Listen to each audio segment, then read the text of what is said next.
Welcome to AudioCert, where the official study guides are brought to life. Imagine your everyday email, that indispensable tool we all tap into. Now picture it not just as a message, but as a digital weapon, or even a crucial trail of breadcrumbs leading directly to a cybercrime.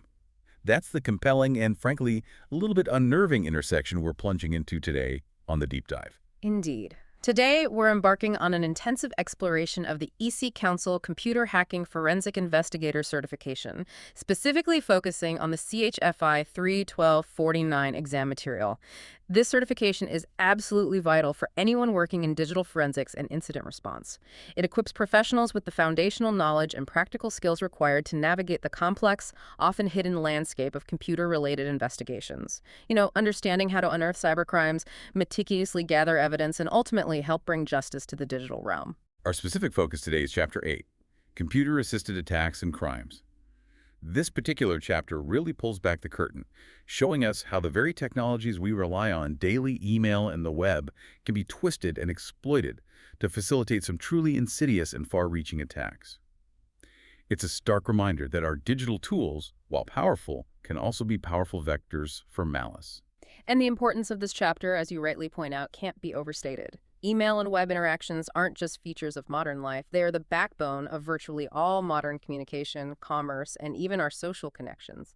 Their sheer ubiquity makes them prime target for exploitation and, consequently, incredibly powerful channels for criminal activity. For any digital investigator worth their salt, grasping these attack methods and critically mastering the forensic techniques to counter them is absolutely non-negotiable. So, our mission for this deep dive is clear.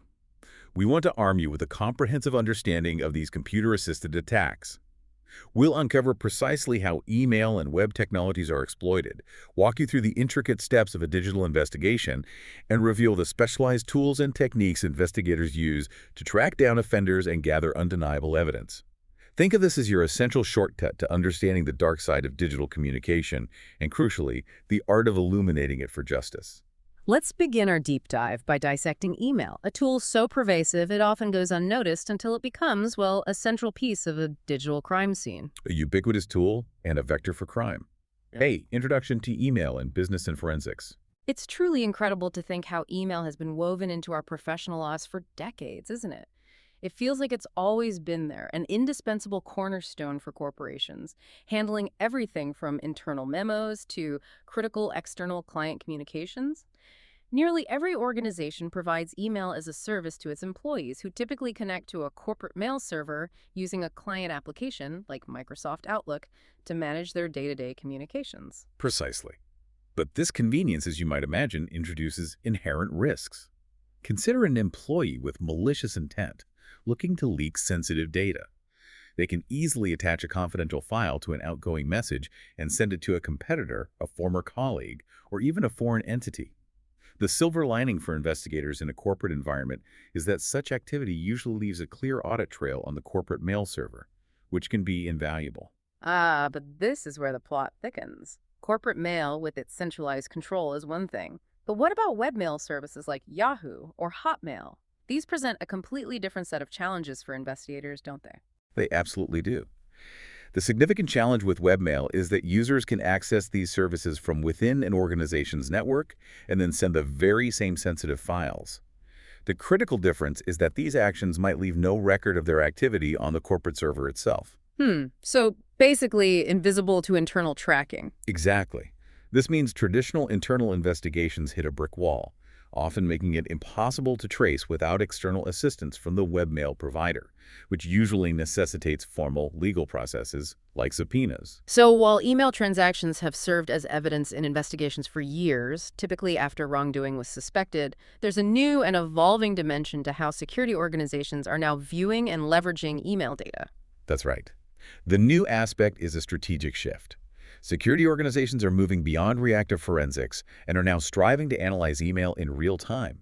The goal is to draw proactive conclusions and detect early warning indicators of a potential data leakage before it actually happens. Proactive, not just reactive. Okay. This shift from reactive to proactive forensics holds immense value. The sheer depth of information you can gain from meticulously examining email messages, whether they are in transit or at rest, can genuinely surprise even seasoned investigators. This broad context is crucial as we delve into the underlying technology. B. Email clients and servers. The basics. So let's peel back the layers of an email message itself. What are its fundamental components from a forensic perspective? An email message is essentially constructed from two main parts that are vital for us. First, you have the header. This is the invisible blueprint packed with critical metadata about the email's journey, where it originated, how it hopped across various servers to reach its destination, and often clues about the true sender. This isn't usually visible to the everyday user. Right, that hidden part. Yeah, exactly. The second part is the body, which is what everyone sees, the actual message content and any file attachments. And to interact with these messages, we rely on email clients. What exactly are those, and how do they fit into the bigger picture of a potential investigation? Email clients are simply the software applications we use daily, such as Microsoft Outlook, Pine, or Eudora. Their role is to connect to an email server to send and receive messages. From a forensic angle, it's important to know their core functions. They display message lists, showing headers, date, time, sender, subject, and size, allow you to read message bodies, compose new messages, manage attachments, and save incoming attachments. Each of these actions can leave a digital trail. So the client is on our machine, but then there's the brain of the operation, the server. What does an email server do? An email server is a dedicated computer, typically running an operating system like Unix or Windows, loaded with specialized software to manage the transmission and storage of email messages. It's usually distinct from the user's personal computer. The entire system operates on a client-server architecture. You compose an email on your client, it's sent to your internet service provider's, ISP's mail server. That server then acts like a digital postal worker, finding the recipient's mail server, communicating with it, and delivering the message. The message then resides on the recipient's server until their client retrieves it. So if I understand correctly, the server acts like a central post office, handling all the mail. Exactly. It runs what are called message transfer agents, or MTAs, such as SendMail or Microsoft Exchange. Think of it as the ultimate post office or collection system. Users authenticate to this system, often using their regular login credentials. In corporate environments, this post office server is typically both the final repository of delivered email and the initial sending host, which, as you can imagine, simplifies traceability for investigators. That centralized aspect in corporate settings sounds like it makes tracing emails much simpler. But how does that compare to internet-based email? It's a world of difference. Tracing internal corporate email is generally straightforward due to the centralized control, authentication, and uniform naming conventions within an organization. Authentication makes spoofing. Spoofing. We'll get to that. Yes, makes spoofing difficult and leaves a clear audit trail. Internet-based email, however, is far more problematic. The ease of configuring new, often anonymous accounts and the global, international nature of the internet, with emails potentially routing through multiple countries, significantly complicate investigations. And what's the fundamental protocol that underpins this entire email transmission system? The key protocol for sending email is the Simple Mail Transfer Protocol, or SMTP.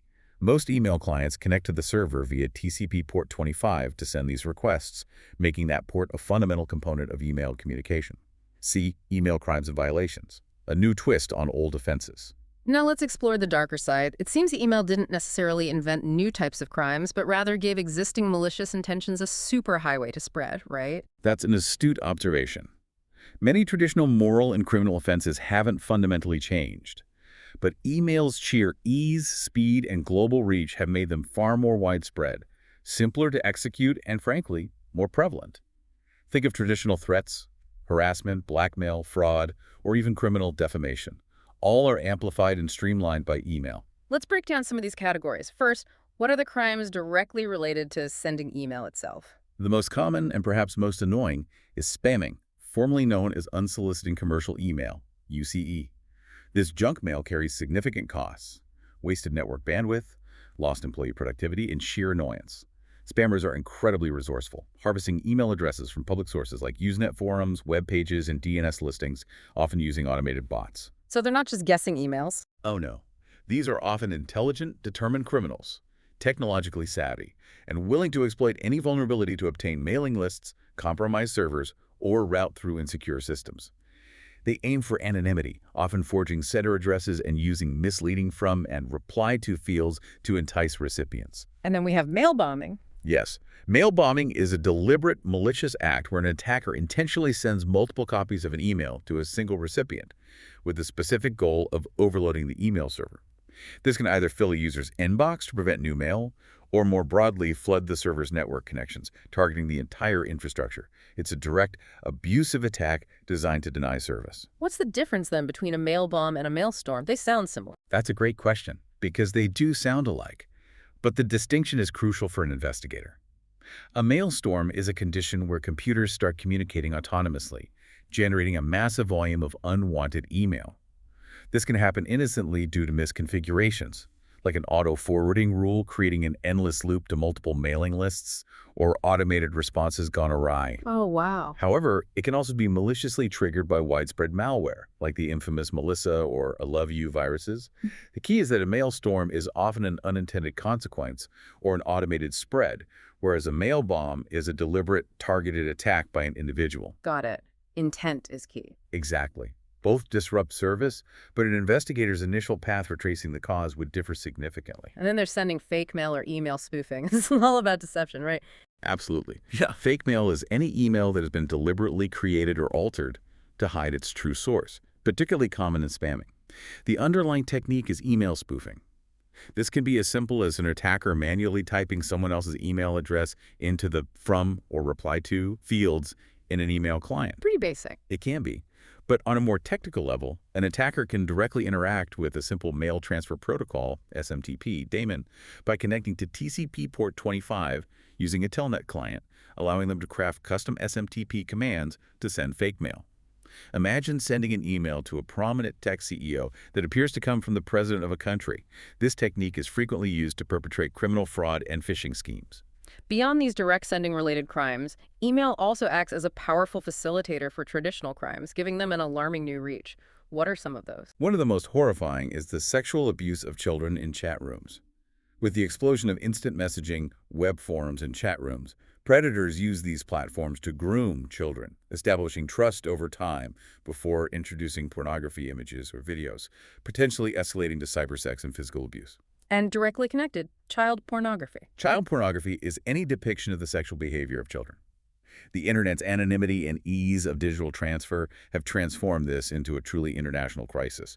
Victims, often vulnerable children targeted with false promises, suffer lifelong trauma, including depression, emotional dysfunction, fear, and anxiety. Harassment is another traditional offense that has found a pervasive new medium online. Yes, harassment can manifest through persistent junk mail, sexually offensive email messages, or outright threats delivered via email or instant messaging.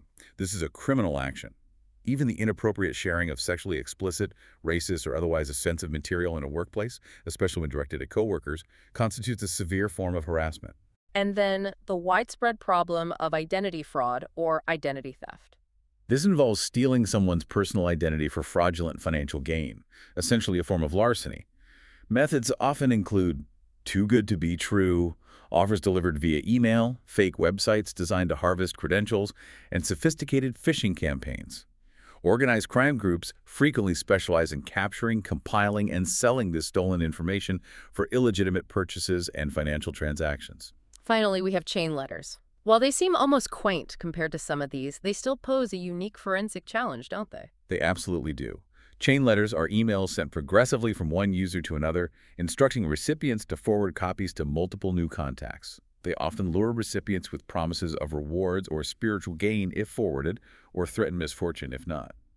From a forensic standpoint, their authenticity is often impossible to verify, because crucial header information from the original sender is typically lost during retransmission, making it incredibly difficult to trace them back to their initial source or true intent. Okay, let's unpack this.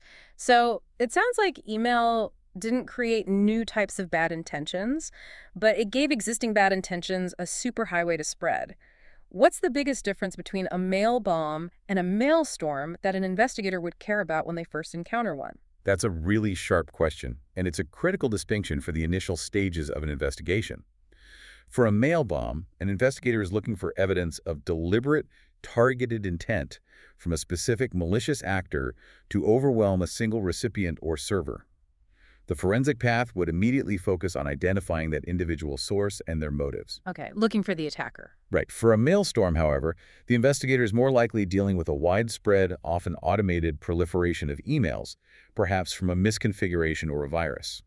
Here, the focus shifts to identifying the mechanism of the autonomous spread, understanding the unintended consequences, and then tracing that back, which might involve a network of compromised systems rather than a single perpetrator. So the cause could be technical, not necessarily malicious intent initially. It could be, yes. The initial diagnostic and search parameters would be quite different. D. Investigating email crimes and violations. A forensic playbook. Given all these potential malicious uses of email, how does a forensic investigator actually approach the task of uncovering the truth? What's the fundamental playbook they follow? A digital investigation into email crimes generally adheres to a clear, systematic process. It involves 7 key steps. First, carefully examining the email message. Second, making a forensic copy of it. Third, creating a physical printout. Fourth, accessing and viewing the crucial email headers. The hidden part again. Exactly. Fifth, meticulously examining those headers for clues. Sixth, scrutinizing any attachments. And finally, seventh, methodically tracing the email back to its true origin. Let's start with the first step, examining the email message. What's the primary objective here, and how does one begin? The core objective is to capture and preserve evidence in a legally admissible manner. This typically begins by analyzing the victim's computer, the machine that received the offending email. The absolute best practice, as with all digital forensics, is to first create a full bit-for-bit image of the machine's hard drive to preserve all data. Imaging first, always. Always. If any files are encrypted or password protected, obtaining those credentials is also crucial. If direct physical access to the computer is impossible, a meticulously printed copy of the offending email, including its full header, becomes the fallback. While an IP address can theoretically be faked, it's generally difficult and less common for a full spoof. In most cases, the source IP in the email will accurately point to the host used by the offender. Once examined, the next step is copying the email message. What's the practical approach for this, especially to ensure it's admissible as evidence? The investigation effectively commences once the problematic communication has been copied and printed. Any standard email program can facilitate this. For a practical example, using a common client like Microsoft Outlook, you typically insert a formatted USB drive, open the USB drive in Windows Explorer, then open Outlook and navigate to the folder containing the message. By resizing the Outlook window to view both the message and the USB drive, you can simply drag and drop the message file to the USB drive's folder. Just drag and drop. Seems simple enough. It can be, but you need to ensure the integrity of the copy. For command-line email programs, while the process is program-specific, the principle of copying the raw message data remains the same. Forensic tools are often preferred for this to ensure a verifiable copy. And after copying, we move to printing the email message. Why is a physical printout still so important in a digital age? Printing offers several distinct advantages. It's a straightforward process, can be easily communicated even remotely if a user needs to provide initial evidence, and critically, it produces a tangible record that can be admitted as evidence in a court of law. For a client like Outlook Express, you'd locate the copied email, open it in the program, then use the File menu to select Print. Even command-line clients like Pine or Eudora offer print options. So just to be super clear for our listeners, what are the two fundamental parts of any internet email message that we're talking about? A vital point to remember for clarity is that every internet email message comprises 2 primary sections. The header, which is the invisible part containing all the behind-the-scenes data like source IP, routing path, and sender information, generally not seen by the user. Right. And the body, which contains the actual message text and any attachments that the user reads. The header sounds like a treasure trove of data. So step 4 is viewing and retrieving email headers. Why is this step so absolutely imperative in an investigation? It is absolutely imperative because the email header is a goldmine of critical information. It details the email's origin, including the source IP address, the specific method used to send it, and often revealing specifics about the sender. The exact steps to retrieve it will vary for each email program, but the overarching goal is consistent: to extract that hidden metadata. We don't need to go through every single client's exact steps, but can you give us a general idea of how one would go about retrieving these headers from, say, a desktop client like Outlook versus a web-based client like Hotmail or Yahoo? Absolutely. We can generalize the approach. For most desktop email clients like Microsoft Outlook or Outlook Express, you typically open the message, then look for options like Properties, Options, or View Message Source in the right-click menu or the program's File menu. This will usually open a separate window displaying the full raw header text, which you can then copy and save as a text file. Okay, find the source or Properties. Right. For web-based email services like Hotmail, Yahoo, or Gmail, After logging in and opening the message, you usually find an option like Show Original, View Message Source, or sometimes within Options or Preferences, you'll find an advanced header setting. Again, the goal is to reveal that raw text, which you can then copy and save, often as an HTML file or plain text. The key is knowing that the information is there and where to look in a general sense. Once we have that header, step 5 is examining the email header itself. What kind of critical forensic information can we extract from this seemingly dense block of text? Email headers are incredibly rich in forensic detail. They can reveal surprising specifics. For instance, the email sender's operating system and its version, the precise email application used and its version, and even usernames associated with the system that sent or received the email. Most critically, they provide the system hostname and a trail of Internet Protocol IP addresses that the message traversed. How do investigators usually go about obtaining pertinent email for analysis if they don't have the direct message from the victim? The most direct and effective method is to simply request the pertinent email from the person who received it. However, if that's not possible, an investigator can sometimes have someone at the target site send an email to them. Automated sales accounts or system list functions can often generate a test email with a useful header for comparison. You'd ideally do this for each accessible site. Like getting a baseline. Exactly. Another technique is to intentionally send an invalid email to the target site. The resulting bounce or undeliverable message can sometimes contain valuable internal information within its header that aids the investigation. Could you give us an analogy of what to look for during header analysis? Like, what's the most important piece of information and how do we read it? Absolutely. Think of an email header as a series of postmarks on an old letter, each stamp added by a different post office along its journey. The most crucial postmark for us is the unique sender's IP address. Beyond that, you'll find the date and time the message was sent, a precise timestamp, and details about any attachments. The header also uniquely identifies the client computer that composed the message. So it's like following the stamps back. Pretty much. For example, you'll see lines indicating the email's origin, server message IDs, the IP address and name of the mail server that sent it, and unique message IDs assigned during transmission. These received lines, added sequentially by each server, form a critical chain of custody. We pay very close attention to the IP addresses here, especially the one closest to the origin, as it gives us a starting point. And attachments. How do they fit into the forensic picture? Attachments are absolutely vital as supporting evidence in an investigation. Their presence and type will be indicated in the header. Investigators use forensic software to search for and recover these attachments, copying and preserving them. Tools like www.whatis.com are invaluable for quickly identifying unknown file extensions. Moving on, what are some Microsoft Outlook specifics for investigation? It's such a widely used program. Microsoft Outlook is more than just an email client. It's a personal information manager, or PM, encompassing email, contacts, and calendaring. Crucially, the email database for Outlook is generally found within a user's local application data directory. Outlook uses two primary file formats, .pst, personal email file, for local storage and archiving, even with server-based configurations like Microsoft Exchange, and .ost, offline email file, for accessing Exchange emails when disconnected. PST and OST files, got it. Right. PST files in particular are treasure troves containing archives of all PM folders, inbox, calendar entries, drafts, sent items, notes, and journals. An investigator needs to know that these files exist and how to locate them, often within hidden folders. And what about email messages, UNIX, and other systems? Does UNIX handle email differently than Microsoft from an investigator's perspective? Yes. Unix and Linux systems handle email differently. They often manage it on a user-by-user basis, with system administrators creating individual accounts and groups. This can offer an investigator a unique advantage.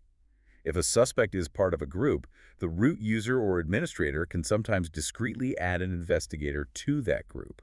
This allows for monitoring and reading email messages without directly accessing the suspect's personal account, a delicate but potentially powerful technique. Interesting workaround. It can be. Even for online email systems like Hotmail and Yahoo, while web-based, they still leave digital traces on the local computer. These files are typically found in temporary internet folders, cookies, history, and cache. Forensic tools can recover these folders, and specialized cookie readers are essential for examining their contents. Additionally, a suspect's personal address book, PEB, often found in PIMs like Outlook, can yield further supporting evidence of their contacts and communications. Okay, we've gathered and analyzed all this information. The final step in the process is tracing an email message. How do we piece it all together to identify the sender? Tracing an email primarily involves using the IP address of the originating host system to help determine the owner of an email address. However, it's absolutely critical to remember that this information can be faked, so every piece of evidence you uncover must be rigorously validated. Validate, validate, validate. Always. Several online resources can aid this validation. For example, ARIM.net, American Registry for Internet Numbers, can help find domain names from IP addresses and contact information. Sites like freeality.com or google.com offer reverse searches or group searches that can expand your knowledge of a suspect's online presence. Enduranic.com provides similar domain information. These sites collectively support an investigation by helping trace the email and supplying necessary evidence, including contact details. For web-based email tracing, banks.com/lookup.htm can specifically provide ISP contact details from an IP address. Here's where it gets really interesting. We've got all this raw data from headers and logs. How do we sort the wheat from the chaff, especially when we know people can try to trick us by spoofing details? That's precisely why we never rely on a single piece of information. Think of it like a detective building a case from multiple eyewitness accounts and forensic evidence. Each part of the email header is like an eyewitness, but some are far more reliable than others. The receive lines, particularly the one referencing the victim's own computer or the first mail server the email hit in the victim's network, are usually the most trustworthy because they're generated by systems largely outside the attacker's direct control. Because the attacker couldn't easily tamper with those systems. Exactly. We then painstakingly cross-reference these eyewitness accounts with external network and system logs from routers, firewalls, and mail servers along the suspected path to construct a consistent timeline and digital trail. Any inconsistencies or discrepancies across these disparate log sources are powerful indicators that the email header itself has been tampered with. It's about building an unshakable chain of verifiable evidence. Tools and techniques to investigate email messages. Beyond the general steps, what specific tools and techniques do forensic investigators use to dig even deeper into email messages and their origins? A number of specialized tools and techniques are indispensable. First, using logs to analyze email is paramount. Logs are the backbone for validating and verifying the email address, its source, and its transmission path. System logs, coupled with router and firewall logs, provide invaluable independent validation of the email server's activity and the path indicated in the email header. So logs are the ground truth. Pretty much. Yeah. The crucial insight here is that while an email header can be relatively easily spoofed, it's practically impossible to subvert all the network equipment and servers along the entire transmission path simultaneously. By cross-referencing network and system logs from the source, destination, and all intermediate devices along the path, investigators can authenticate the header information. Any discrepancies found across these multiple log sources are strong evidence that the email header has been tampered with. So examining network equipment logs means looking at the digital records from devices like routers and firewalls. What specifically are we looking for there? Exactly. Logs from routers and firewalls are critical for verifying the exact times and IP addresses contained within the email header. These devices, when properly configured, meticulously track and log both ingress, incoming, and egress outgoing traffic. Their log files often contain the email message ID as well as the source and destination IP addresses of the servers involved in the email's journey. These logs provide an independent, time-stamped record of network activity that can confirm or refute header information. And for UNIX-based systems, what about examining UNIX email server logs? On Linux or UNIX systems, SendMail is a very common email application. For SendMail, investigators look at its configuration file, sendmail.cf, and the system logs, which are typically maintained by syslog. The syslog.conf file dictates where the syslog daemon sends its logs, including priorities and destinations. SendMail can generate specific event messages that record basic information like source and destination addresses, sender recipient, and the email message ID. Looking for those specific SendMail events. Right. A common log location is varlog maillog, which holds vital source and destination IP addresses along with date and timestamps, all crucial for header validation. Other email programs like Pine, Quail, and MailOaks also produce logs accessible via syslog configurations. Shifting to the Windows world, what's involved in examining Microsoft Exchange email server logs? Microsoft Exchange relies on the Extensible Storage Engine, ESE. Investigators focusing on Exchange servers will be particularly interested in EDB files, STM database files, checkpoint files, and temporary files. EDB files store formatted email, including Message Application Protocol Interface, MAPI information, while SDM files hold non-MAPI data. The transaction log is a crucial component, recording and processing all database changes, allowing investigators to determine definitively if an email was sent or received. The transaction log sounds key. It really is. Checkpoint files mark the last point the database was saved, aiding in data loss assessment and message recovery. Significantly, temporary files often used when the server is busy, and database overflow information stored in resx.logs are frequently not wiped and may be recoverable, offering hidden clues. The Windows Event Viewer is the primary tool for reviewing tracking logs on an Exchange server, and if verbose mode is enabled, it can even reveal message content. Troubleshooting and diagnostic logs, if activated, also offer valuable information through the Event Viewer, with many events recorded per email transaction. That's an enormous amount of data. Are there specialized email forensic tools designed to help investigators sift through all of this? Absolutely. Beyond general data recovery tools like FTK or InCase, there are specialized email forensic tools such as Email Examiner, FinalML, Network Email Examiner, and RMail. These are specifically crafted for email and attachment recovery, working to locate log files, email databases, and PSTOSD files, and then recover the actual messages within them, even deleted ones. Even deleted ones, wow. Yes, even those emptied from the deleted items folder sometimes. The information these tools recover can then be rigorously compared with captured logs and server data to either validate an email's authenticity or identify it as fraudulent. Each tool has its niche, from recovering deleted emails even after clearing deleted items to scanning for messages with lost data location info, or examining large mail stores from platforms like Exchange or Lotus Notes. Their value lies in their ability to piece together fragments of digital communication. After all this collection and analysis, how do we finalize the process of tracing back email? What's the most critical point to remember here? Tracing back email starts with meticulously validating the email header, checking the legitimacy of the subject, date, sent from, and received to addresses. The sent from line provides the source IP of the host and potentially the sender's email, but remember, this is easily spoofed.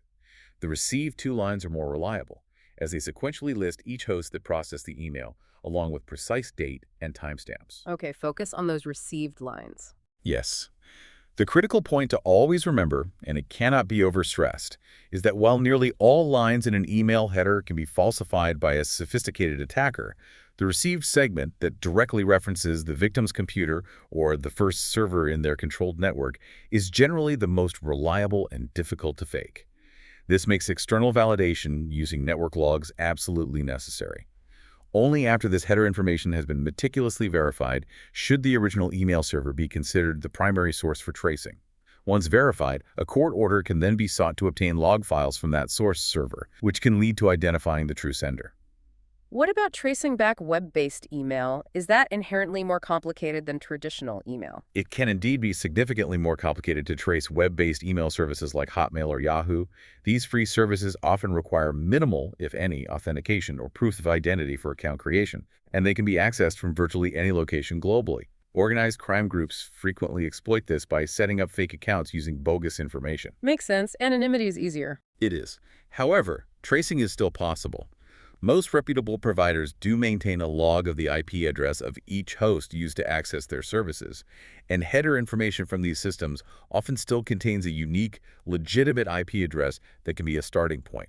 And finally, how do general internet search engines fit into an investigator's toolkit for email forensics? General internet search engines are surprisingly valuable for expanding information on a suspect. By simply entering contact details like email addresses, names, phone numbers, or physical addresses into a search engine, you can often uncover additional public information that a suspect might have unwittingly left online. Sites like AltaVista's People Finder, InfoSpace for reverse lookups, or emailaddresses.com for directories can be helpful. Of course, Google.com is a powerhouse. Its Google Groups and advanced group search functions allow you to sift through newsgroup postings by keywords or author, potentially revealing a suspect's historical online activity. So just basic Googling can yield results. Sometimes, yes. Even specialized sites like emailchange.com can help track individuals who have changed email addresses over time. It's about gathering all possible threads. F. Handling spam. Strategies and tools. Let's shift our focus to spam. It's more than just an annoyance, isn't it? It's a real digital burden. Absolutely. Spam, or unsolicited commercial email, UCE, is not merely annoying. It's a significant time waster that translates directly into economic loss for individuals and organizations. What's frustrating is that some common reactions to spam are actually counterproductive. For instance, sending a polite note to the domain administrator of the originating IP address often fails because the source address might be spoofed, compromised, or the administrator might simply be unresponsive. Right, they might not even know. Exactly. More critically, replying to spam, even to unsubscribe, often just validates your email address to the spammer, confirming it's active and making you a target for more. So don't reply. Please don't. So if those methods are ineffective, what are the effective ways to report spam and help fight it? Effective reporting relies on official channels. In the U.S., you can report incidents to the FTC, the Federal Trade Commission, by forwarding a copy of the spam to spam@use.gov or using their online complaint form at www.ftc.gov. It is crucial to include the full email header with any complaint, as this contains the vital information consumer protection agencies need. Gotta include the header. Always. You should also always forward a copy of the spam to your own internet service provider, ISP, to make them aware of the issue and empower them to minimize future occurrences through their own network-level filtering. And there's also the Network Abuse Clearinghouse. What exactly is that? Yes, www.abuse.net was created to assist internet users in reporting abusive online activities, with the broader goal of controlling and minimizing network abuse globally. It maintains a master database of all received complaints. You can access this database through various methods: an email forwarding service, a web lookup page, a domain name lookup, or a WHOIS server. So it's a reporting hub. Essentially, yes.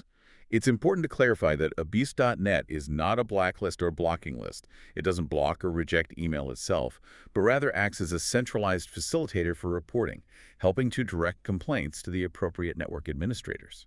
What about personal strategies? What can we as individuals do to protect our email address from spam? The primary method for personal protection is simple. Minimize the public display of your email address. Spammers actively harvest addresses from mailing lists, newsgroup postings, websites, chat rooms, and online service directories. The less visible your address is in public spaces, the less likely it is to be collected by spam bots. Be careful where you post it. Precisely. On the technical side, technologies like domain keys and other encoding techniques are invaluable. These use cryptographic procedures, such as appending a digital signature, to email messages. This helps the recipient server confirm the sender's domain and the email's legitimacy. This process occurs at the server level.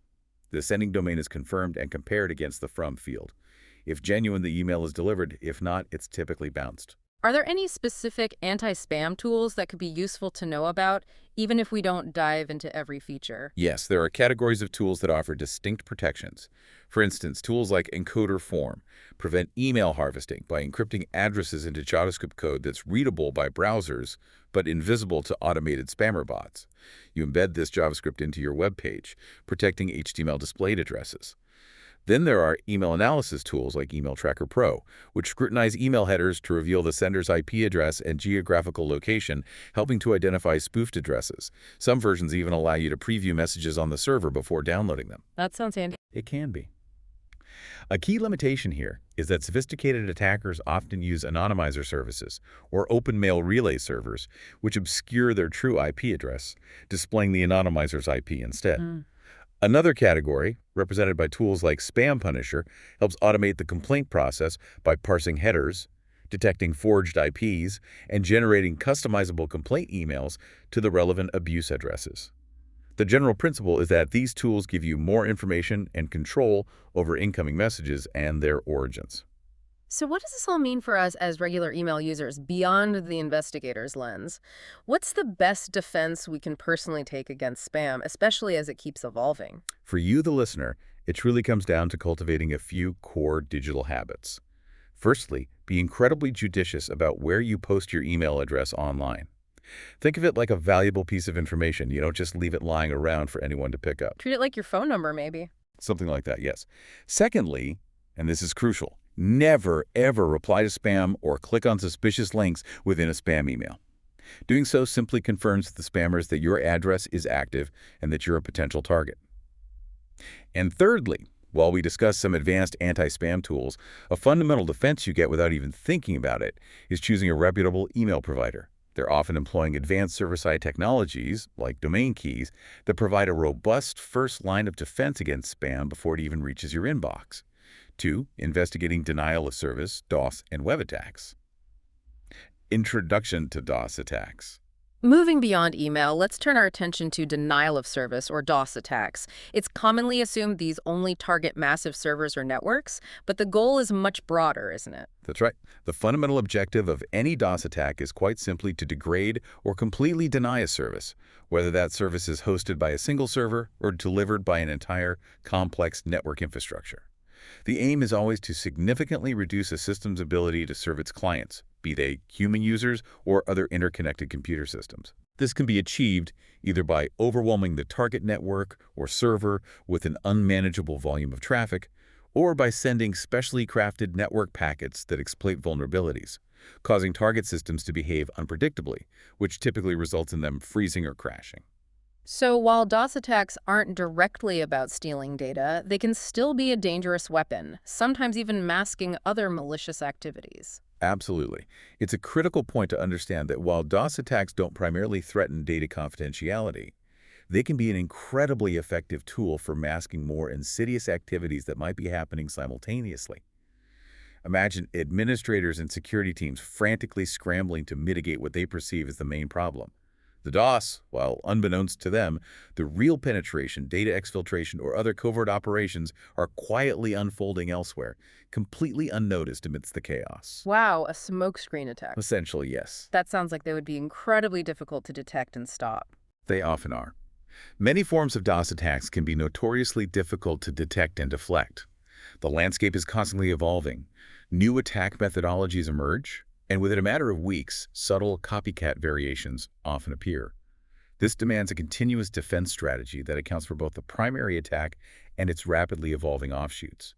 Most DOS attacks operate across networks, exploiting a fundamental flaw in the current version of IP, Internet Protocol version 4, IPv4, where security was largely delegated to higher-level protocols, not built into the network layer itself. I've heard about IPv6. Will that newer version of IP help rectify some of these DOS vulnerabilities? IPv6 does offer promising potential improvements, notably a mechanism for validating the source and integrity of packets using an authentication header. This could significantly mitigate many DOS techniques. However, it's crucial to note that IPv6 is not yet in widespread global use, so it doesn't offer a comprehensive solution to the immediate DOS challenges we face with IPv4 today. Not yet, anyway. You also mentioned local DOS attacks. How do those differ from network-based ones? DOS attacks don't always originate from remote systems. They can also be launched directly against a local machine itself. These are generally much easier to locate and rectify because the problem is confined to a well-defined local host. A classic example is a fork bomb, a malicious program that repeatedly spawns copies of itself, rapidly consuming all available system resources and rendering the machine completely unusable. So it sounds like the fundamental vulnerability that all DOS attacks exploit is simply that every machine has a finite set of resources. Is that the common thread? Precisely. Every computer ever designed, and indeed every machine we can envision, is vulnerable to some form of denial of service because it possesses a finite set of resources, CPU cycles, memory, bandwidth, that it can dedicate to processing data. If you can deliver and sustain more data or more processing requests than a machine can possibly handle, you will effectively cause a denial of service. Just overwhelm it. Right. Think of an old computer attempting to run a modern, resource-intensive application. It becomes overwhelmed, enters limbo, or becomes unusable.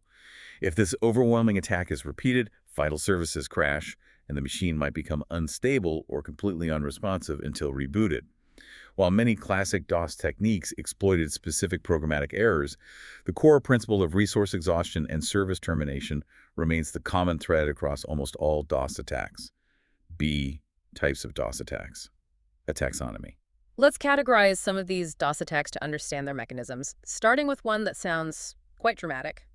The ping of death. How does that one work? The ping of death is a DOS attack that exploits a process called IP fragmentation. When an IP datagram, a chunk of data, is too large to pass through a network link with a smaller maximum transmission unit, MTU, like Ethernet's 1500 bytes, it's divided into smaller fragments. Each fragment then travels independently and is reassembled at the destination. The ping of death attack involved sending an illegally oversized packet that was fragmented. Too big to handle. Exactly. When these oversized fragments were reassembled on older victim systems, they would cause a buffer overflow in the IP stack, leading to a system crash and rendering it unresponsive. Though largely of historical significance, first seen in 1996, It illustrates how fundamental network protocols can be exploited. So the key mechanism for listeners to remember is the oversized fragmented ping. Exactly. For our deep dive, focus on these distinct mechanisms for each attack. For the ping of death, it's that large fragmented ping. For teardrop, it's about overlapping fragments, and for many others, it's about overwhelming resource consumption. Understanding the core exploit rather than memorizing exact numbers is key. Next, the teardrop attack. Is that also related to how fragments are handled? Yes, the teardrop attack also manipulates IP fragmentation, specifically focusing on overlapping fragments. Different operating systems handle the reassembly of fragmented packets in slightly different ways. For example, older Windows systems preferred the original fragment order, while some Cisco devices favored the last. This inconsistency allowed malformed packets to potentially slip past intrusion detection systems and firewalls. The teardrop attack sends packets where the fragmentation offset value is deliberately tweaked so that the incoming fragments arrive in a way that overlaps. Messing with the reassembly order. Precisely. The victim system, unable to correctly process these overlapping fragments, would crash or lock up, causing a DOS. This is also an older attack, primarily affecting specific versions of Windows, 3.1x95NT, and certain Linux kernels. Then we have SYN flooding. This sounds like it targets the fundamental way a connection is established. It does. SYN flooding exploits a basic weakness in the TCP/IP three-way handshake, the standard process for establishing a connection. Synchronize, SYN. Synchronize acknowledge, SYNAC and acknowledge, ACK. In this attack, the attacker sends only SYN packets to the victim server, which then responds with SYNAC packets and waits for an ACK reply that never comes. Leaving the connection half open. Exactly. The attacker sends thousands upon thousands of these SYN packets, rapidly filling the victim server's connection queue with half-open connections. The queue becomes completely saturated, preventing the host from accepting any legitimate new connections, thus achieving a denial of service. Protections against this include stateful firewalls, which time out and reset pending connections, and SYN cookies, which use a cryptographic puzzle to respond to SYN requests and only allocate resources if a valid ACK is returned. What about land attacks? Land attacks exploited a particular weakness in the TCP/IP implementations of many older machines.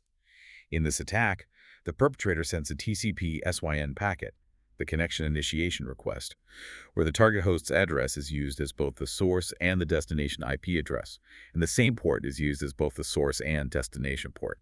This creates an infinite loop on vulnerable hosts as they try to respond to themselves, consuming all their resources and causing a DOS. Talking to itself until it breaks. Ouch. The Smurf attack is a classic. How does that one work? Yes, the Smurf attack is a notorious resource consumption attack that leverages ICMP, Internet Control Message Protocol, echo requests, commonly known as ping traffic.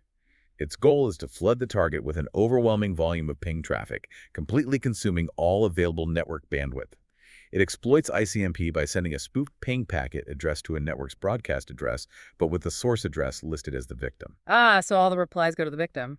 Yes, exactly. On a multi-access network, many systems will then reply to that broadcast, and all their responses are directed back to the victim, flooding them with ping replies and effectively consuming all their bandwidth. Are Fraggle attacks similar to Smurf? Fraggle attacks are indeed very similar to Smurf attacks, with one key difference. Instead of using ICMP echo, they utilize UDP, User Datagram Protocol, echo for the amplification. The principle of flooding and resource exhaustion remains the same. Just a different protocol for the echo. And Snork attacks. A Snork attack is another older UDP-based DOS attack, sharing similarities with Smurf and Fraggle. This attack involves sending a specially crafted UDP packet to the Remote Procedure Call, RPC service, typically on UDP port 135, on a Windows NT server. This can cause the server's CPU utilization to spike to 100% for a short period, and repeated packets can sustain this. These packets can also be bounced between two or more servers, causing high network segment utilization and effectively performing a DOS against the network. Finally, let's talk about DDoS attacks, or distributed denial of service. This sounds like a more advanced evolution of what we've been discussing. It's a very significant evolution. While a single DOS attack originates from one machine, DDoS attacks escalate this concept into a distributed multi-tier computing model. The key difference is that DDoS attacks unfold in two distinct phases. Phase 1, compromise, where the perpetrator stealthily compromises numerous computers across the internet and installs specialized malicious software on them. Phase 2, Attack, where these compromised hosts, now referred to as zombies or bots, are instructed via intermediaries, often called masters or handlers, to simultaneously launch a coordinated attack against a single target. Zombies and masters. Sounds like something out of a movie. The terminology is quite evocative, yes. Well-known examples include Trinu and Tribe Flood Network.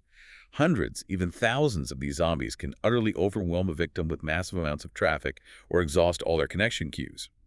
A crucial aspect of DDoS is its deliberate obfuscation of the original attacker's identity. The multi-tier command structure, coupled with the ability to spoof packets and encrypt communications between the masters and zombies, makes tracing the real offender back to their origin a tortuous and immensely complex forensic process. So what does this all mean? We've gone from a single attacker sending one bad packet to armies of compromised machines. What's the key difference between a regular DOS and a DDoS attack that an investigator needs to grasp to unravel it all? That's an important question, and it's a critical distinction in the field. A DOS attack, by its most basic definition, simply makes a resource unavailable, and it could stem from one person, one machine, or one type of exploit. A DDoS, however, is unique in its orchestration. It involves multiple compromised machines, the zombies, all acting simultaneously, often under the clandestine control of a master, to bombard a single target. So it's the coordination of many machines. Precisely. For an investigator, this fundamental difference means the forensic trail isn't just about finding a source of the attack. It's about painstakingly unraveling a complex command and control structure across many different, often geographically dispersed systems. This multi-layered structure makes tracing the actual perpetrator exponentially more difficult than with a single DOS-C working of DDoS attacks. Command structure.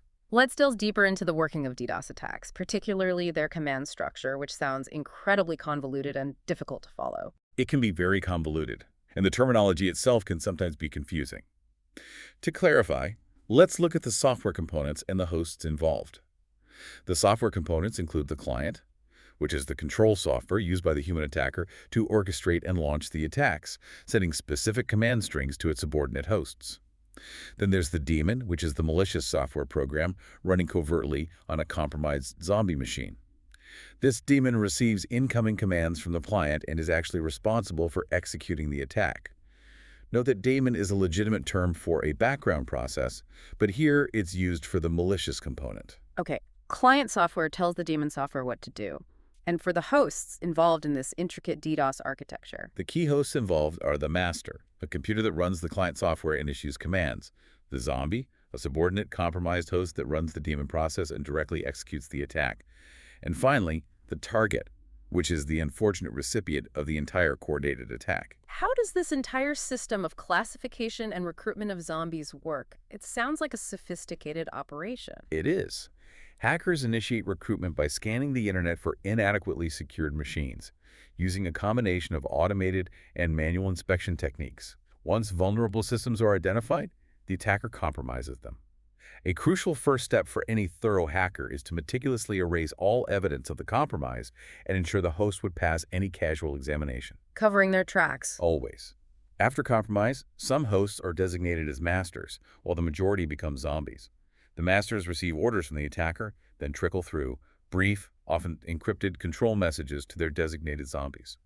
Low-bandwidth networks are surprisingly suitable for masters because the command traffic is minimal. On the zombie hosts, the daemon software runs silently in the background, constantly waiting for a message from its master to activate its exploit software and launch attacks. These daemons are incredibly versatile, capable of launching multiple types of attacks, such as UDP or SYN floods, and often employ IP spoofing to further mask the attack's true origin. So the overall attack flow, from the attacker to the ultimate target, has distinct layers. Precisely. In terms of hosts, the flow is attacker, master, zombie, target. And for the software components, it's attacker, client, daemon, target. DDoS programs are alarmingly effective while simultaneously being extraordinarily difficult to trace, which is why they capture so much interest from governments, businesses, and security experts alike. And for our listeners, a final exam warning on the crucial distinction between DOS and DDoS. This is a critical differentiation for the exam and in real-world forensics. DOS is a very general term that describes any type of attack that renders a network or computing resource unavailable, regardless of how it's done or by whom. DDoS, however, is a specific type of DOS attack characterized by the orchestration of many packets originating from multiple compromised machines, our zombies, all directed simultaneously at one host. One versus many origins, essentially. That's the core difference. So while both aim to deny service, their scope, complexity, and investigative pathways are distinctly different. DDoS attack modes. We've covered the general types of DOS attacks. Now, let's categorize them by their operational modes. While attacks can originate remotely or locally, with local ones often being easier to pinpoint, what are the two fundamental types of DOS attacks based on their methodology? There are two elemental types of DOS attacks based on how they achieve their goal: resource consumption attacks and malformed packet attacks. Let's start with resource consumption attacks. What's the core vulnerability they exploit? The core vulnerability, as we touched on earlier, is that all computing resources, network bandwidth, CPU, RAM, secondary storage, are inherently finite. A depletion or lack of these resources invariably leads to service degradation or outright failure. These orchestrated attacks specifically aim to consume these precious resources, effectively reducing their availability through a targeted assault. One of the most common and impactful forms targets network bandwidth, especially internet connections and their supporting devices, simply because these typically have limited capacity and are highly visible to the internet. So just flooding the pipes. Exactly. A sustained bandwidth consumption attack can, quite literally, bring an entire company's operations to its knees. Are these attacks predominantly external, or can they originate internally? They are predominantly external, though internal versions are certainly possible. They typically take the form of flooding, where an enormous number of packets are directed at the victim. This can involve brute force, where the attacker simply possesses more bandwidth than the victim. Think a powerful botnet versus a medium-sized e-commerce site. Another common technique is amplification attacks, which enlist loosely configured networks like vulnerable DNS or NTP servers to send massively amplified traffic to the victim. Using unsuspecting third parties. Precisely. The classic example is the Smurf attack, where a small ICMP request sent to a broadcast address causes all hosts in that network to reply to a spoofed victim IP, amplifying the traffic many-fold. Other forms of resource consumption include saturating connection tables, reducing the number of connections available to legitimate users, or consuming system resources dedicated to the host operating system.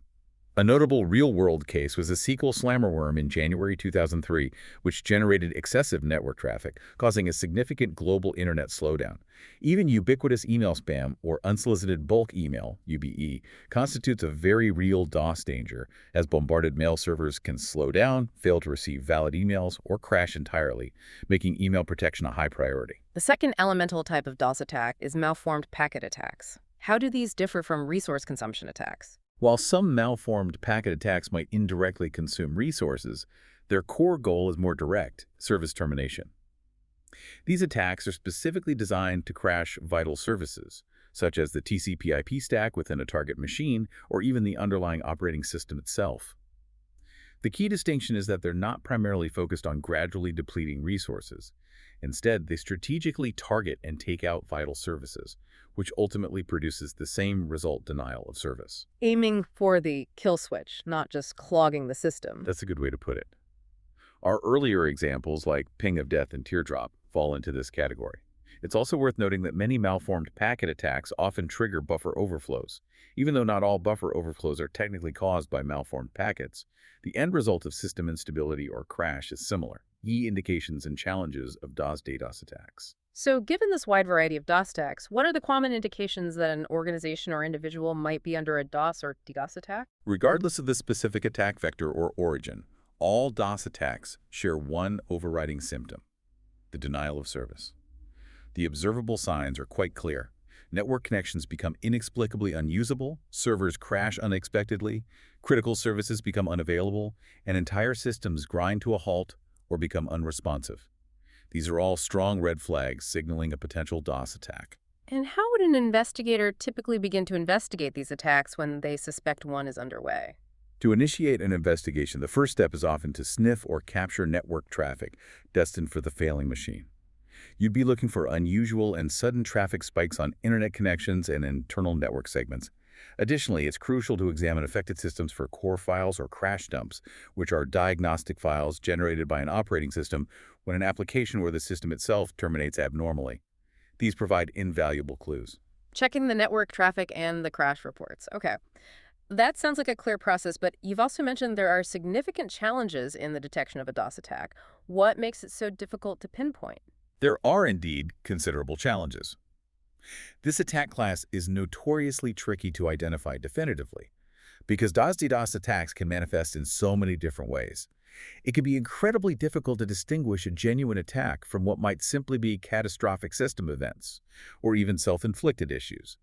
For example, imagine you're at home with a DSL connection and your computer is behind a router using Dynamic Network Address Translation, Dynamic NAT. If you launch an application, say a port scanner, that rapidly creates thousands of IP connections to various remote systems, you might suddenly lose your internet connection entirely. Whoa. You've essentially caused a self-inflicted DOS. Your DSL router has a finite number of TCP source ports for NAT, and your port scan quickly consumed them all, making new connections impossible. That's a fascinating analogy for how everyday events can mimic a DOS attack. Exactly. A surprising number of normal, everyday events can go wrong and perfectly mimic a DOS attack, making detection a true art. Furthermore, in many legitimate DOS scenarios, attackers deliberately employ obfuscation techniques. They use packets with forged source addresses or leverage innocent intermediary machines like DDoS zombies or open DNS servers for amplification. This deliberate masking often makes finding the original source of the DOS attack extraordinarily difficult, if not utterly impossible in some cases. Investigating web attacks. Broader scope. Moving on from DOS attacks, let's explore investigating web attacks. This seems like an incredibly broad and varied category. It is indeed quite wide-ranging, encompassing many different attack classes and vectors. For clarity, we typically categorize web attacks into two main types. The first is attacks against the web infrastructure. These are attacks leveraged against the foundational components, the web server's operating system, and the server software itself, such as Apache or Microsoft ISA server. Infrastructure attacks deal with issues like server and OS configuration flaws, buffer overflows in server software, command injection into system-level processes, and protocol-based attacks. Attacking the foundations. And the second type of web attack. The second type is attacks against the web application itself. These are distinct from infrastructure attacks because they target not the underlying server, but rather the specific code and logic of the website's application. Web application security has evolved into its own highly specialized field within information security, largely due to the pervasive complexity and sheer volume of vulnerabilities found within application code. So, what does this all mean? We're not just talking about breaking into a server anymore, are we? What's the fundamental difference between attacking the infrastructure versus the application for an investigator? Precisely. If you imagine a building, an infrastructure attack is like trying to bring down the building itself, damaging its foundation, the structural walls, or cutting off its power supply. Yeah. You're targeting the core structural components or utility systems that make the building stand and operate. Like breaking the walls down. Right.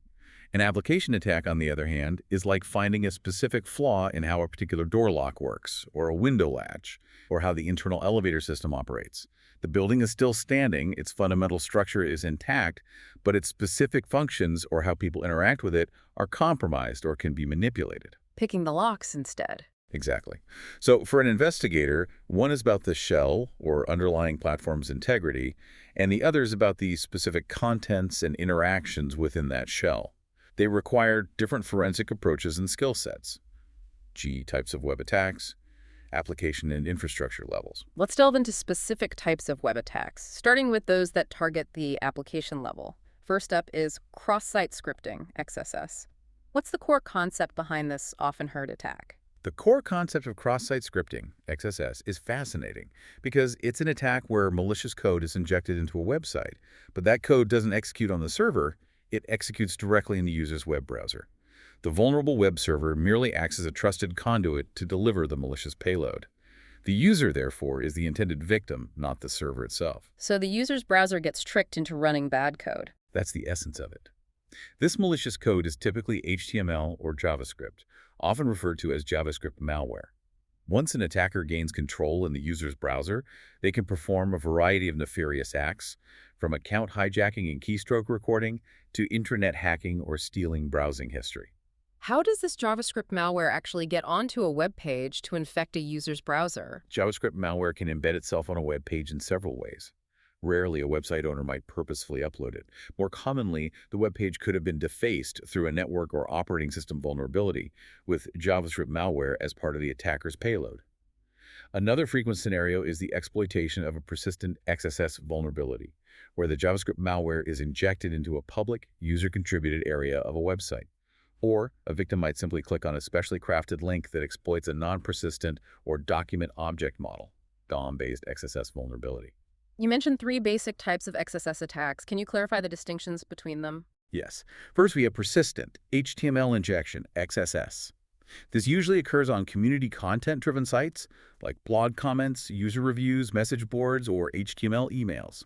The hacker submits exploit code to an area that other users will inevitably visit. The malicious script then executes automatically every time a user views that infected page. This is arguably more dangerous than other types because the user has no direct means of defending themselves just by visiting the page. The hacker simply advertises the infected URL to ensnare unsuspecting users. So it sticks around on the site. And what about non-persistent XSS? Non-persistent XSS is probably what most people think of when they hear XSS. Here, a hacker identifies an XSS vulnerability, often in a search box or URL parameter where client-supplied data is echoed back without proper sanitization. The attacker then constructs a specially crafted URL containing the malicious script. When a victim clicks on this malicious link, the script executes in their browser within the context of the trusted website. Relies on the user clicking the bad link. Correct. How is DOM-based XSS different from the other two?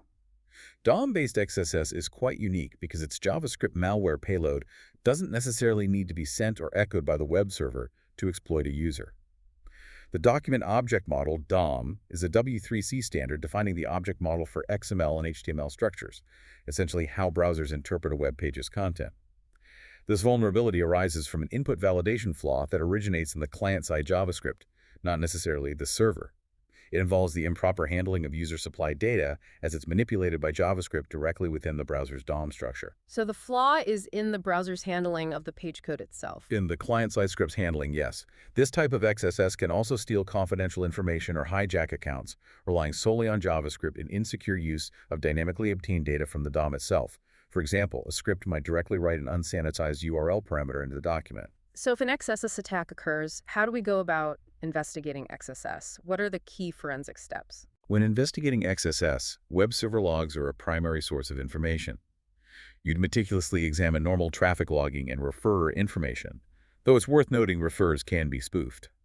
Pages that require login or authentication are of particular interest due to the sensitive data they handle.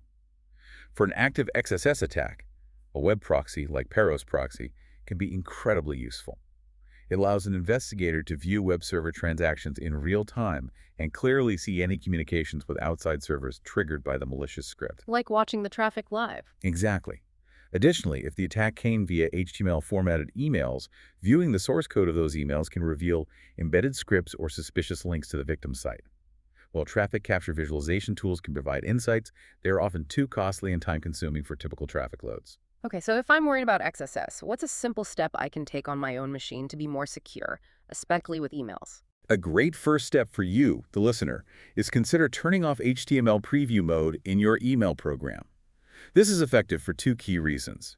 First, it prevents any rollover scripts or malicious JavaScript from immediately activating when you simply highlight an email.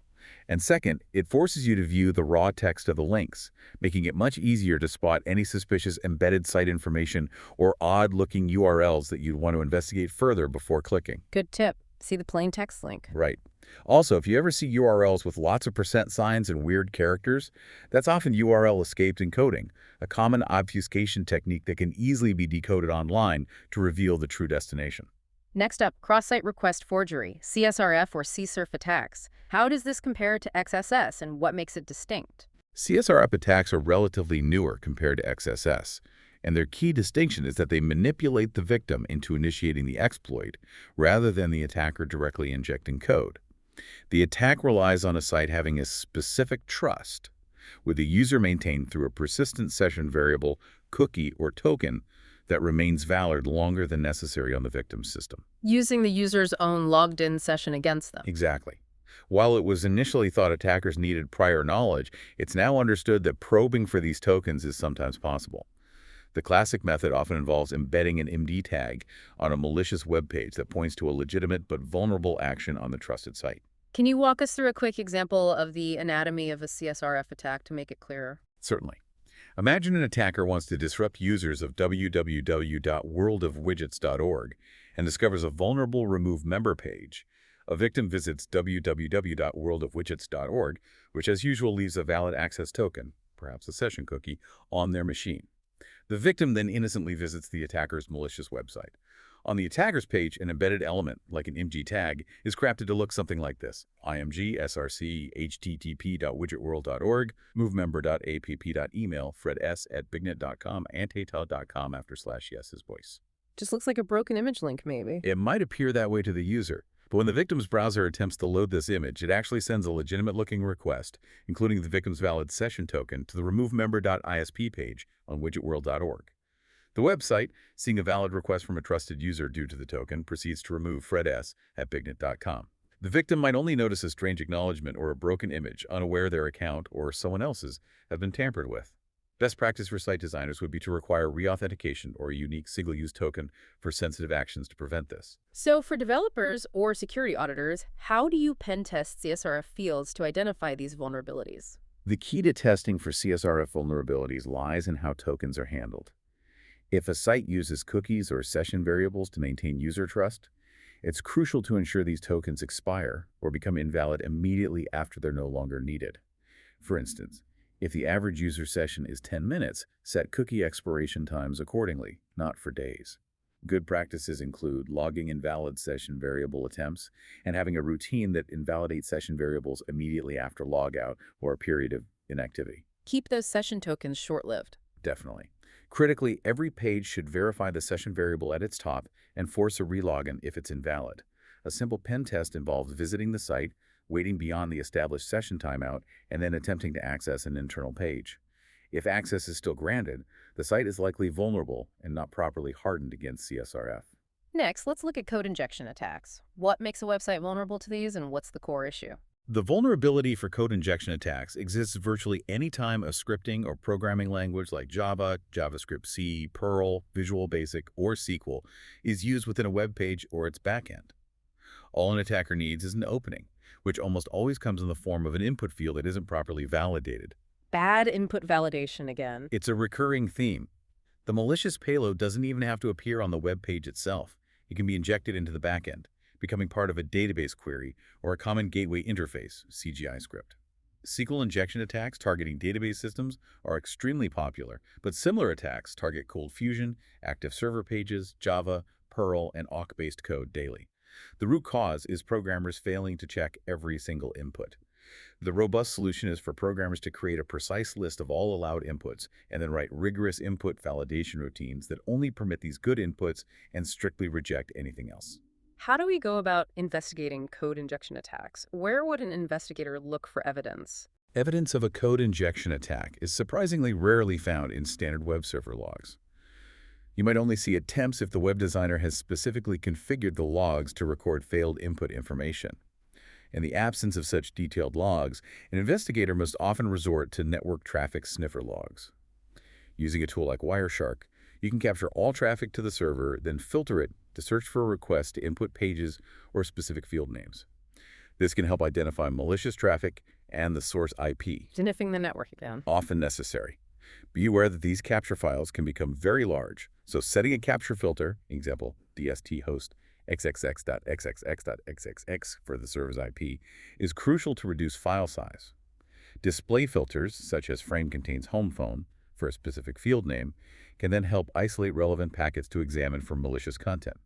Other evidence might be found in access logs or transaction data, where an unusual number of transactions in a short period or at odd hours can signal an attack. So what does this all mean? If I'm checking the usual server error logs, why might I miss a SQL injection attack, for example? That's a really insightful question, and it highlights a common misunderstanding. SQL injection and most command injection attacks don't actually generate a system-level error in the way a server crash would. Instead, they operate by submitting what appears to be a legitimate request to the service, but with a malicious payload embedded within it. So the server isn't erroring out in a traditional sense.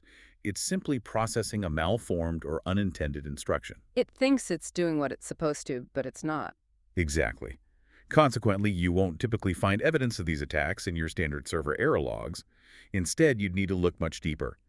at the specific database server logs if the input was flagged as invalid by the database itself, or, more commonly, by meticulously reviewing access logs, where you might spot successful but suspicious access attempts at unusual times or with unusual patterns, indicating an anomaly. Following on, what are command injection attacks? How do they differ from other injection attacks? Command injection attacks are distinct from other injection attacks primarily by the type of payload delivered and the access level leveraged.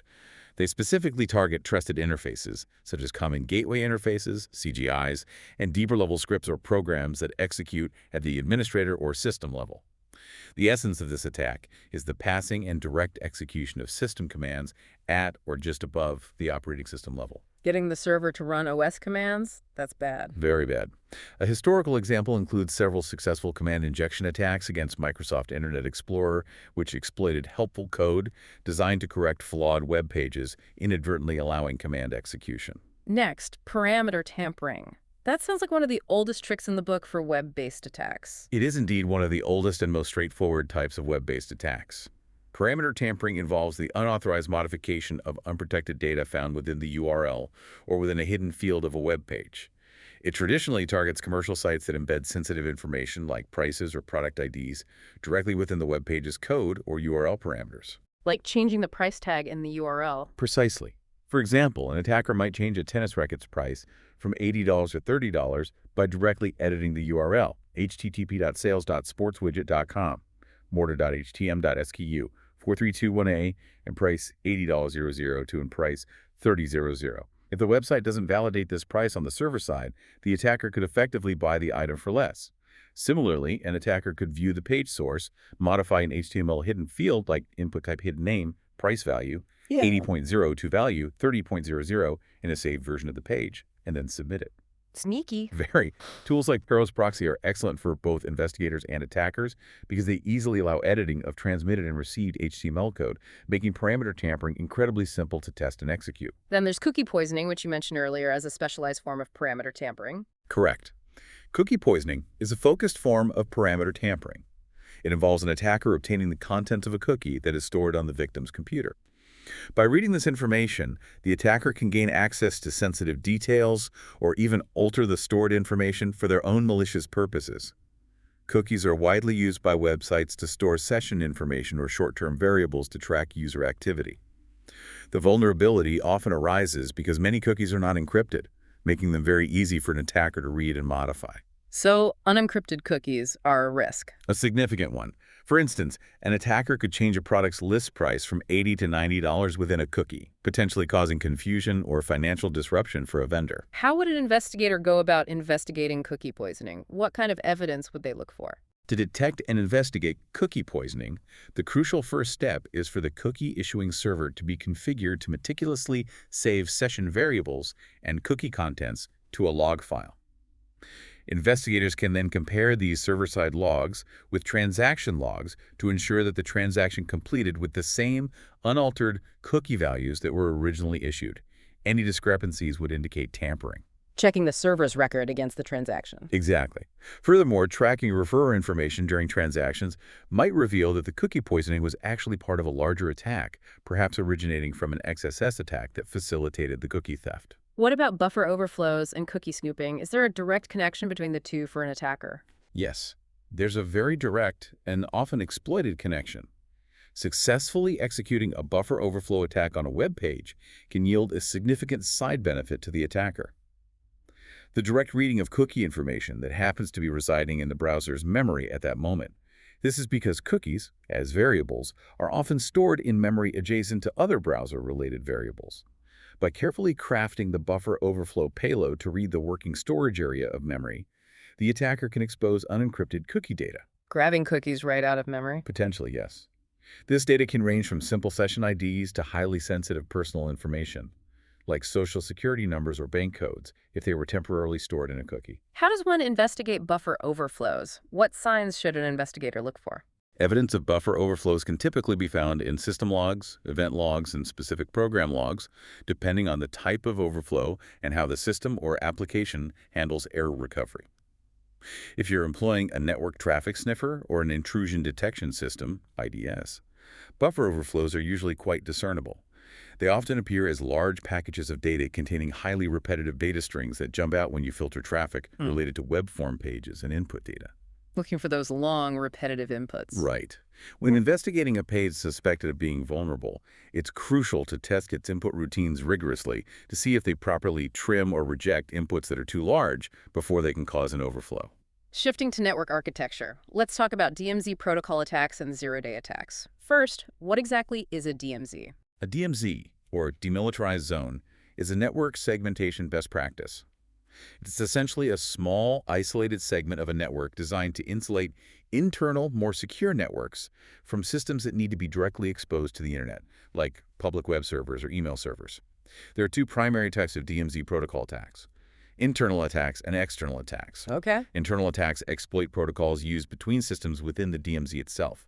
For example, an attacker gains access to a web server in the DMZ and discovers it communicates with a database server, also in the DMZ, via a trusted, perhaps less secured channel. The attacker then exploits this link to compromise the database. Attacking within the DMZ. Right.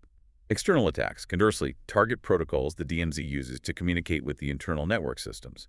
Think of it from the attacker's viewpoint of being inside the DMZ and trying to attack outside the DMZ into the more protected internal company network.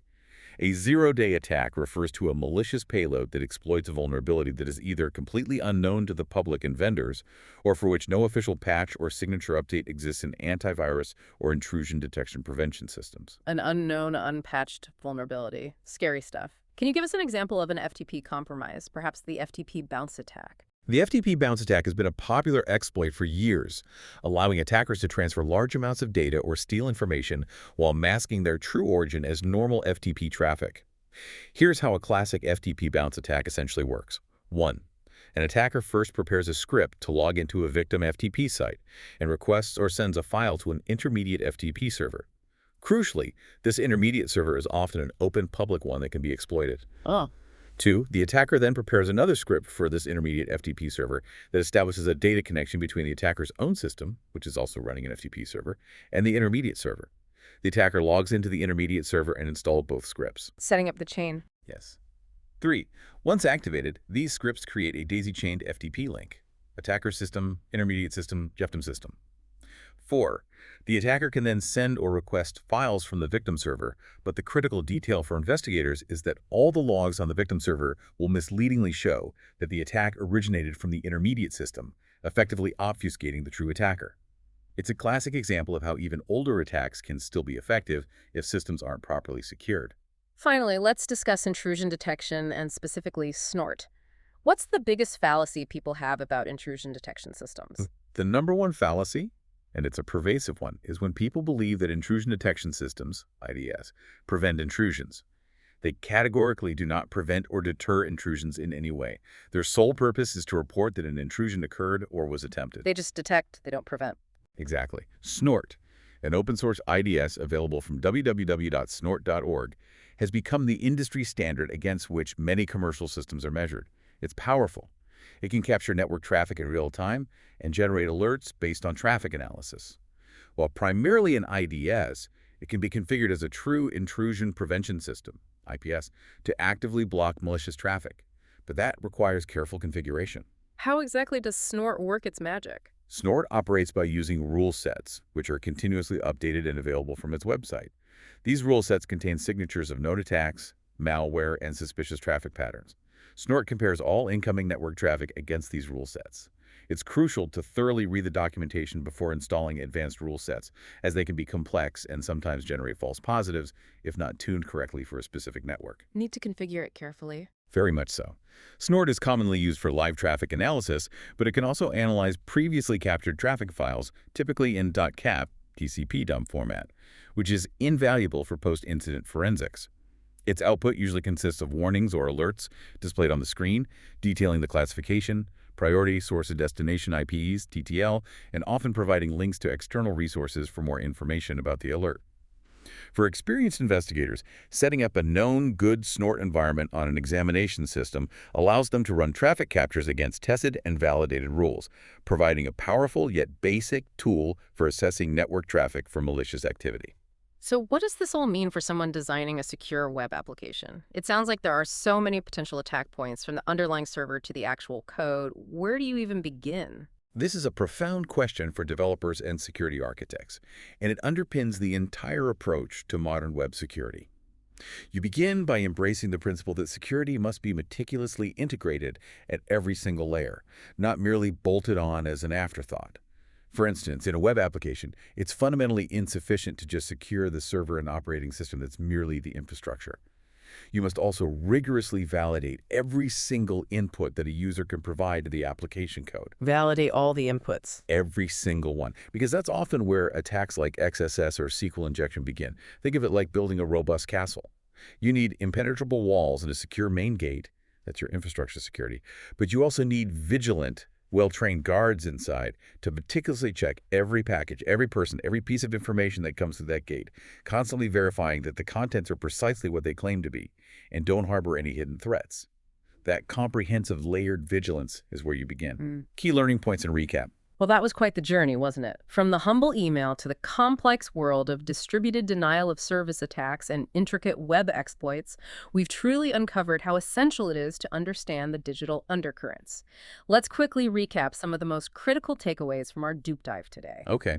For email forensics, we learned that email clients and servers work in tandem, creating headers and bodies that are literal treasure troves of information for an investigator. Email, we saw, facilitates both traditional crimes like harassment and fraud and unique digital offenses such as spam, mail bombing, and fake mail. Investigations fundamentally hinge on a structured approach, capturing, preserving, and meticulously analyzing email messages with particular emphasis on their headers, which can reveal crucial IP addresses, timestamps, and routing paths. And the headers can be tricky. Exactly. Crucially, always remember that while many header fields can be spoofed, the receive segment referencing the victim's own computer is generally the most reliable and essential for tracing. Specialized tools and thorough log analysis, from network devices to Exchange and Unix servers, are vital for validation and recovery, helping distinguish genuine information from falsified data. Moving on to denial of service, DOS attacks. The fundamental goal, as we discussed, is always to degrade or deny a service, typically by overwhelming finite resources or causing system crashes. It's vital to distinguish between a general DOS, which can be a single attack, and a distributed DOS, DDoS, which involves multiple compromised zombie machines meticulously orchestrated by a master to launch a massive coordinated assault. We covered T-types like ping of death, teardrop, SYN flooding, land attacks, and smurfraggle attacks, understanding their distinct mechanisms. While clear indications include unusable connections, crashed servers, and unusual traffic spikes, detection is challenging due to sophisticated obfuscation techniques and the fact that these can sometimes mimic normal system failures. Right. And finally, for web attack investigations, we saw that these attacks can target either the underlying infrastructure, like the server's operating system and software, or, more commonly, the application code itself, through methods such as cross-site scripting, XSS, cross-site request forgery, CSRF, and various forms of code injection. Cross-site scripting, XSS, forces malicious code to execute in the user's browser, while cross-site request forgery, CSRF, tricks the victim into initiating an unintended action on a trusted site. Two very different ways of exploiting trust. Indeed. Other methods include parameter tampering, cookie poisoning, buffer overflows, command injection, and zero-day attacks that exploit previously unknown vulnerabilities.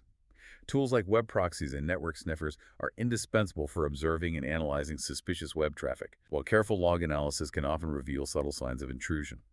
Lastly, intrusion detection systems, IDS, like Snort, are crucial for diligently reporting attempted intrusions, providing invaluable alerts for forensic investigators to act upon. Closing note. Well, that truly was an illuminating journey through the often shadowy world of computer-assisted attacks and crimes, wasn't it? From the digital breadcrumbs hidden in an email to the orchestrated chaos of a DDoS attack and the cunning of web exploits, we've underscored how absolutely essential it is to understand these digital undercurrents.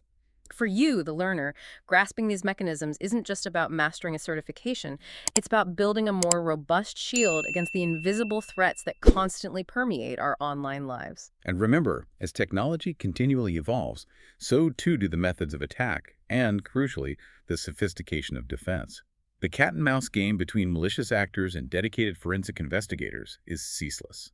So here's a provocative thought to chew on as you reflect on today's deep dive. As artificial intelligence becomes even more deeply integrated into our daily communication and web systems, what entirely new vulnerabilities might emerge? And how will we, as digital detectives and guardians of the digital realm, adapt our techniques to trace those entirely new AI-assisted forms of computer crime? Stay vigilant, stay curious, and join us next time as we continue our deep dive into the fascinating world of digital forensics, ensuring you're always one step ahead.